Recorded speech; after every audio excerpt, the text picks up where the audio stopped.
আমার এক সহপাঠী ইন্ডিয়া সফরে গিয়েছে।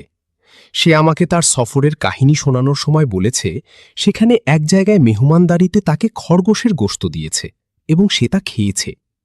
বিষয়টি আমার কাছে অন্যরকম মনে হলো, কারণ আমাদের দেশে তো সচরাচর মানুষ খরগোশ খায় না। হুজুরের কাছে জানতে চাই, শরীয়তের দৃষ্টিতে খরগোশ খাওয়া কি জায়েজ? খরগোশ হালাল প্রাণী, তাই কোনো মুসলিম শরীয়তসম্মতভাবে জবাই করলে তার গোশত খেতে অসুবিধে নেই। হাদিস শরীফে এসেছে, আনাস রাদিয়াল্লাহু আনহু বলেন, আমরা মাররুজ জাহরান নামক স্থানে একটি খরগোশ ধাওয়া করলাম। তখন লোকজনও এর পেছনে ছুটল এবং তারা ক্লান্ত হয়ে পড়ল।